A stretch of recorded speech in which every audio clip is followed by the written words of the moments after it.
आंतरिक कायाकल्प का सरल किंतु सुनिश्चित विधान। ऑडियो बुक, लेखक पंडित श्रीराम शर्मा आचार्य जी। डे 2। आध्यात्म क्षेत्र की उच्च स्तरीय साधनाओं का आध्यात्म क्षेत्र। यह एक सुविदित तथ्य है कि संचित पाप कर्मों का प्रतिफल रोग, शोक, विक्षोभ, हानि एवं विपत्ति आदि के रूप में उपस्थित होता है। विपत्तियों को भुगतने का मूल आधार मनुष्य का भ्रष्ट चिंतन एवं दुष्ट आचरण ही होता है। पाप कर्म के बीज सर्वप्रथम दुष्प्रवृत्ति बनकर अंकुर की तरह उगते हैं। उसके बाद वे पेड़ पौधे बनकर फलने फूलने योग्य जब तक नहीं होते तब तक उनका स्वरूप पतन पराभव के रूप में दृष्टिगोचर होने वाले दुराचरण जैसा होता है। कालांतर में जब वे परिपुष्ट परिपक्व हो जाते हैं तो आदि व्याधि, विपत्ति, हानि, भर्त्सना के रूप में कष्ट देने लगते हैं। दुष्कर्मों के अवश्यंभावी प्रतिफल से बचने का दैवी प्रकोप एवं सामाजिक प्रताड़ना के अतिरिक्त दूसरा मार्ग प्रायश्चित्त का है। इसका आश्रय लेकर मनुष्य आत्मशोधन और आत्म परिष्कार का दोहरा प्रयोजन एक साथ पूरा कर सकता है। प्रगति पथ पर चलने के लिए व्यक्ति को जो तप साधना करनी पड़ती है उसके स्वरूप दो ही हैं। पहला है आंतरिक अवरोधों से पीछा छुड़ाया जाए और दूसरा है आत्मबल पर आश्रित अनुकूलताओं को अर्जित किया जाए। यही है आत्मिक पुरुषार्थ का एकमात्र और वास्तविक स्वरूप। यात्री को एक पैर उठाना और दूसरा बढ़ाना पड़ता है। उठाने का तात्पर्य है कुसंस्कारों को छोड़ा जाए, उसके लिए कठोर तप किया जाए। बढ़ाने का अर्थ है सत्प्रवृत्तियों को स्वभाव एवं आचरण में घुला दिया जाए। कच्ची धातुएं अपनी सामान्य स्थिति में प्रयुक्त नहीं होती। उन्हें बहुमूल्य उपकरण के रूप में परिवर्तित करने के लिए प्रचंड ताप की भट्ठी द्वारा गलाई ढलाई करनी पड़ती है। गलाई को तप और ढलाई को योग कहते हैं। कल्प साधना में तप और योग दोनों का समावेश है। इसकी समूची प्रक्रिया में पग पग पर परिशोधन और परिष्कार के उभय पक्षी तत्व पूरी तरह गुथे हुए हैं।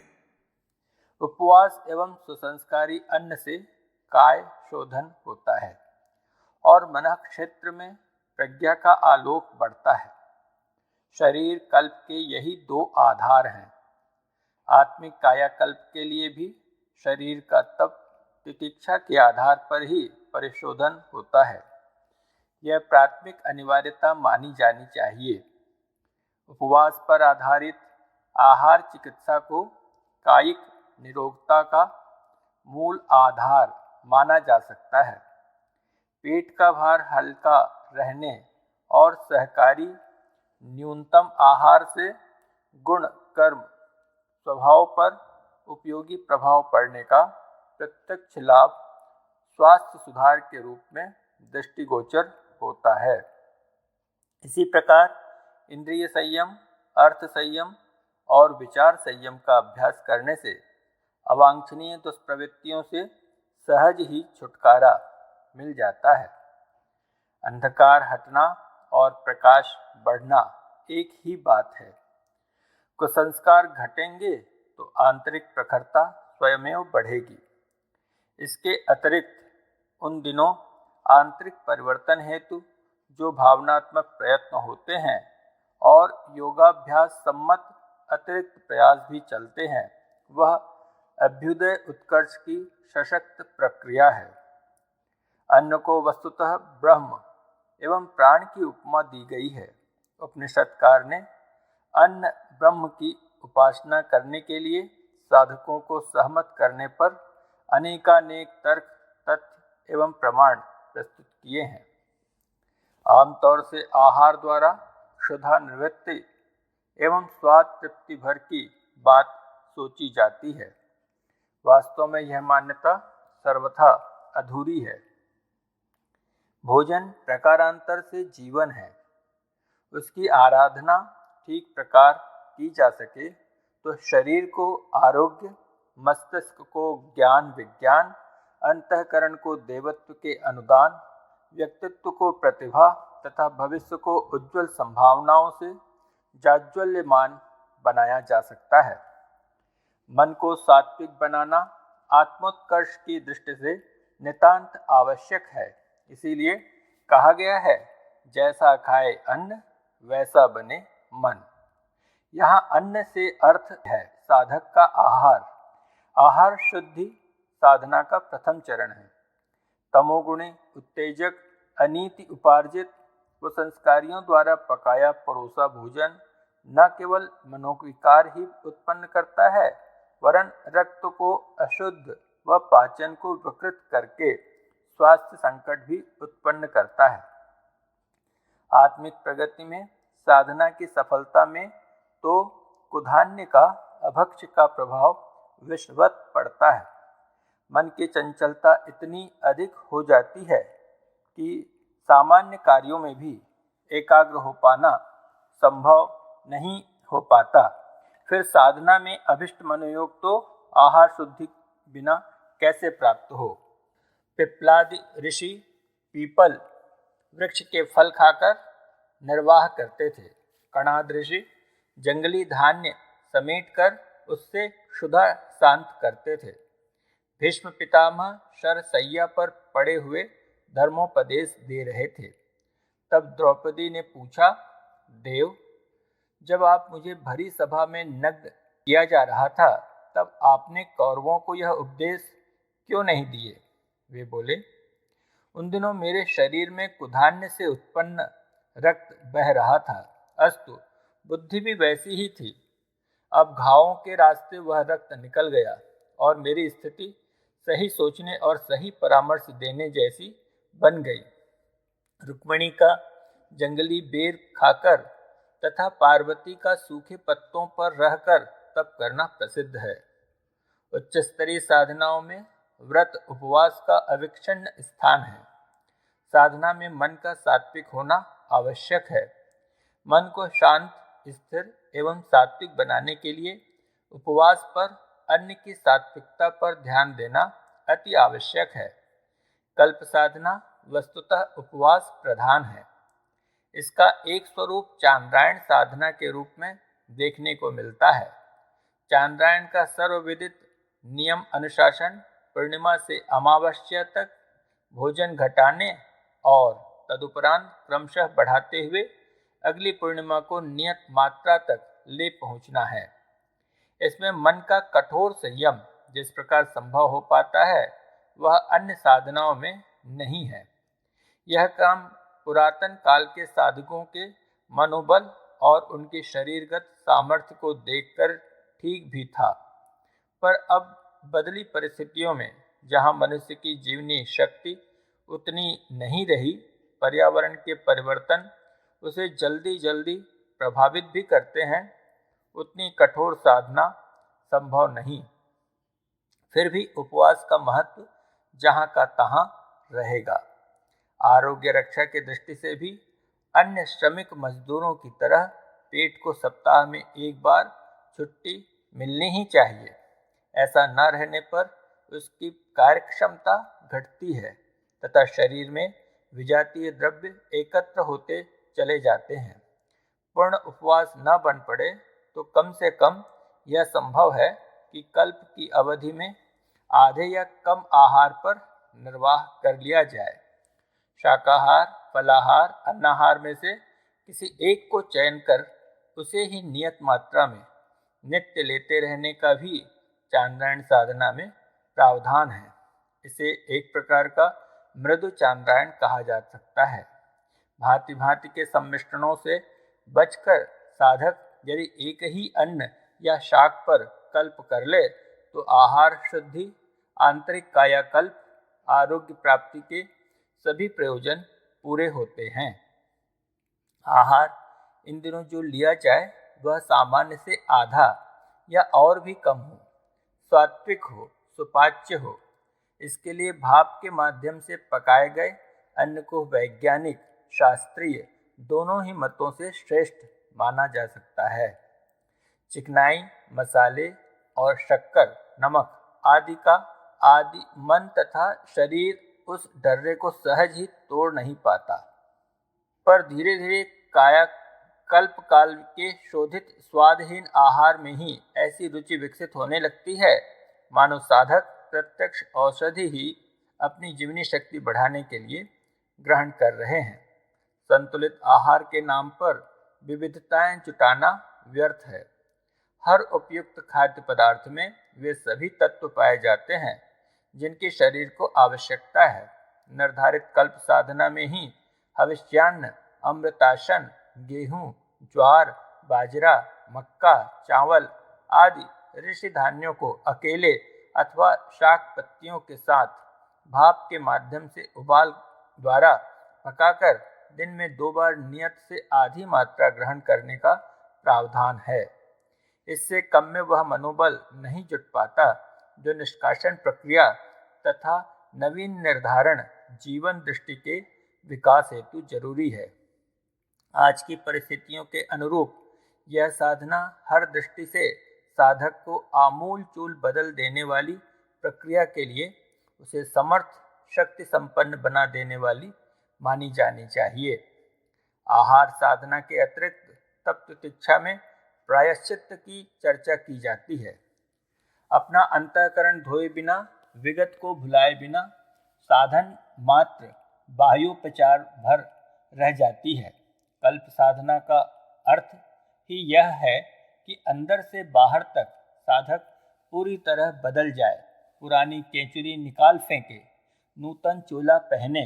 प्रायश्चित इसीलिए किया जाता है और उसकी महत्ता को शास्त्रों ने इसी कारण अत्यधिक माना है, उस पर पूरा जोर दिया है।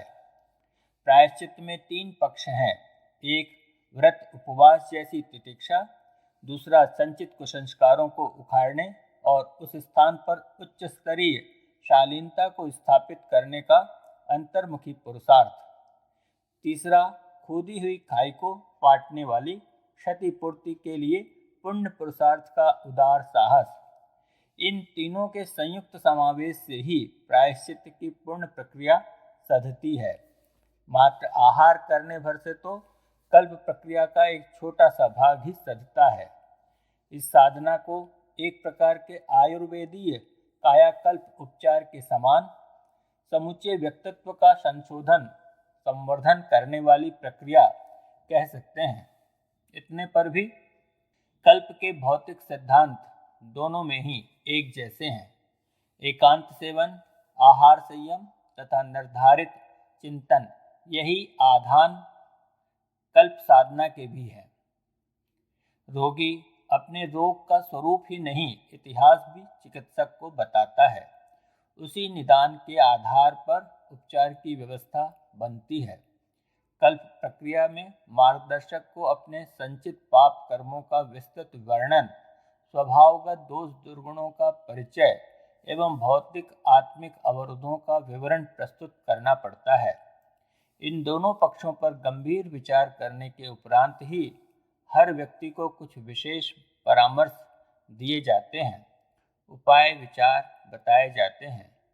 कल्प साधना में सामान्य उपचार तो एक जैसे हैं, किंतु साथ ही हर साधक की स्थिति के अनुरूप उसे कुछ अतिरिक्त उपाय साधन भी बताए जाते हैं। इन निर्धारणों को कौतुक, कौतूहल एवं बेगार जैसे चिन्ह पूजा नहीं बनाया जाता। लकीर पीटने भर की आधी अधूरी लंगड़ी लूली प्रक्रिया अपनाने से इतना बड़ा प्रयोजन पूरा नहीं होता। उसमें गंभीर होना पड़ता है और निर्धारित अनुशासन का कठोरता पूर्वक परिपालन करना पड़ता है। यह कल्प साधना घर के व्यस्त अभ्यस्त वातावरण में नहीं हो सकती। उपवास पूर्वक अनुष्ठान तो आए दिन होते रहते हैं। अंतः के कायाकल्प की साधना उससे आगे की चीज है। उसके लिए तदनुरूप तीर्थ जैसा पवित्र वातावरण, उपयुक्त साधन एवं ऋषि कल्प मार्गदर्शन चाहिए। यह आवश्यकता शांति कुंज, गायत्री नगर में अच्छी तरह संपन्न हो सकती है। वैसी सुविधा कहीं अन्यत्र मिल सकना कठिन है। पूर्ण कल्प साधना 1 महीने की होती है और लघु शिशु साधना 10 दिन की। दोनों में समय का ही अंतर है। विधान अनुशासन दोनों में एक जैसे हैं। सबसे महत्व की बात यह है कि शरीरगत अनुबंधों की निर्धारित दिनचर्या अपनाए रहने के अतिरिक्त मानसिक स्थिति भी बनानी पड़ती है, मानो किसी अन्य लोक में उन दिनों रहा जा रहा है।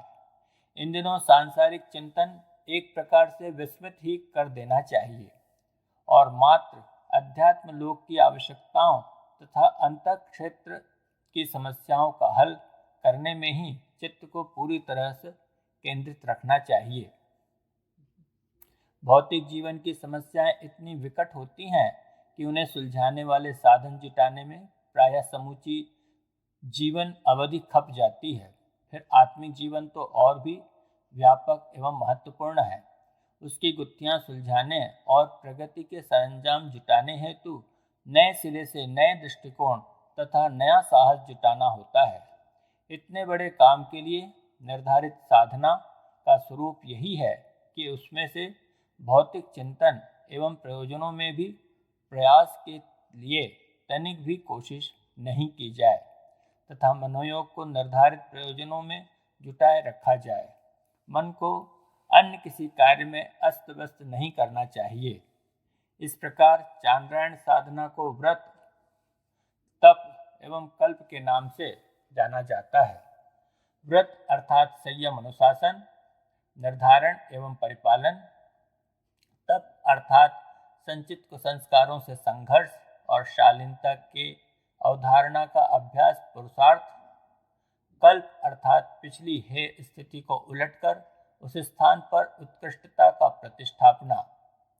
यह तीनों ही प्रयास परस्पर मिलते हैं तो ज्ञान और कर्म की गंगा जमुना मिलने से एक नई धारा भक्ति भावना की, दिव्य जीवन की सरस्वती के रूप में उद्भूत होती है। इस समन्वय से त्रिवेणी संगम बनता है।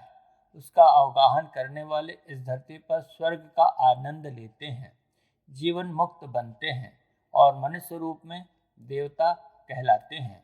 इसी परम लक्ष्य की पूर्ति करना आंतरिक कायाकल्प साधना का आधारभूत उद्देश्य है। संक्षेप में कल्प साधना के 3 पक्ष हैं: संयम साधना, प्रज्ञा उपासना, भविष्य निर्धारण की आराधना। संयम साधना में उपवास प्रमुख है। इस अवधि में आहार सामान्य की तुलना में आधा ही लिया जाता है। जो खाया जाए वह पूर्ण सात्विक एवं सुसंस्कारी हो, इसका ध्यान रखा जाता है। संयम को ही तप कहते हैं। सामान्य जीवन में यह तप 4 प्रकार का अपनाया जाता है। पहला, इंद्रिय संयम के लिए ब्रह्मचर्य, मौन, अस्वाद आदि की तितिक्षा।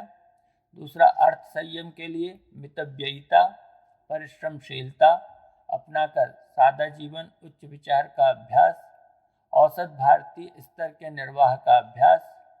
तीसरा, समय संयम, 1 घड़ी भी आलस्य प्रमाद में बर्बाद न होने देना, दिनचर्या बनाकर उसके परिपालन में तत्परता बरतना। चौथा, विचार चिंतन को अस्त व्यस्त उड़ाने भरने से रोकना, सौंपे हुए काम में ही मनोयोग नियोजित रखना। चांद्रायण में यह चारों ही संयम साधनाएं तपश्चर्या के रूप में निर्धारित करनी होती है। तपस्वी सच्चे अर्थों में सामर्थ्यवान बनता है। उसकी ऊर्जा से प्रखरता, परिपक्वता बढ़ती है। तपस्वी ही शरीरगत ओजस, तेजस एवं अंतःकरण के वर्चस्व से सुसंपन्न बनते हैं। इसी आत्मबल के सहारे रिद्धि सिद्धियों का द्वार खुलता है। प्रज्ञा उपवास में गायत्री पुरस्चरण मुख्य है। 2.5 घंटा नित्य का समय इसके लिए नियत है। इसी बीच निर्धारित जप संख्या पूरी की जाए। साथ ही प्रभातकालीन सूर्य किरणों के तीनों शरीर में प्रवेश करने का ध्यान किया जाए। अनुभव किया जाए कि गायत्री के प्राण सविता देवता का दिव्य आलोक जीवन सत्ता के कण कण में प्रवेश करके 3 अनुदान प्रदान करता है: स्थूल शरीर में सत्कर्म, सूक्ष्म शरीर में सद्ज्ञान, कारण शरीर में सद्भाव। इन्हीं तीनों को क्रमशः निष्ठा, प्रज्ञा और श्रद्धा भी कहते हैं। कर्मयोग, ज्ञान योग और भक्ति योग के अंतर्गत इन्हीं दिव्य अनुदानों का विवेचन किया जाता है और तृप्ति, तुष्टि, शांति की त्रिविध विभूतियों के सहारे देवोपम जीवन जी सकने का लाभ समझाया जाता है। जिनको यह दिव्य संपदा जितनी मात्रा में उपलब्ध होती है, वह उसी अनुपात में आत्मसंतोष, जन सहयोग एवं दैवी अनुग्रह का प्रतिफल हाथों हाथ प्राप्त करता है। ऋतंभरा प्रज्ञा ही गायत्री है। प्रज्ञा अर्थात दूरदर्शी विवेकशीलता, यही है मनुष्य का आराध्य। इसी दिशा में होने वाली प्रगति से इसी जीवन में स्वर्ग और मुक्ति के रसास्वादन का लाभ मिलता है। भविष्य निर्धारण की आराधना के निमित्त इस अवधि में स्वाध्याय, सत्संग और अंतर्मुखी चिंतन मनन के 4 प्रयोजनों में निरत रहना पड़ता है। नित्य कर्म उपासना के अतिरिक्त जो भी समय खाली मिले, उसमें उन्हीं 4 प्रयोजनों में मन को लगाए रहना पड़ता है। इन चारों का लक्ष्य एक ही है, परिष्कार एवं उज्जवल भविष्य का योजनाबद्ध निर्धारण। इसके लिए आत्मनिरीक्षण, आत्मसुधार, आत्मनिर्माण एवं आत्मविकास के 4 प्रसंगों पर गंभीरता पूर्वक समुद्र मंथन जैसा आत्मचिंतन करते रहना होता है, ताकि ईश्वर प्रदत्त अलभ्य उपहार मनुष्य जन्म का सही उपयोग संभव हो सके। इसके लिए शरीर निर्वाह एवं परिवार पोषण की तरह ही परमार्थ प्रयोजनों को महत्व देना होता है। आत्म कल्याण और लोक मंगल की समन्वित दिनचर्या का निर्धारण एवं सतत अभ्यास ही आराधना है।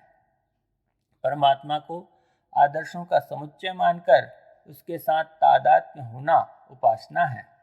जीवन को अधिकाधिक पवित्र एवं प्रखर बनाने वाली सुसंस्कारिता का अवधारण साधना है।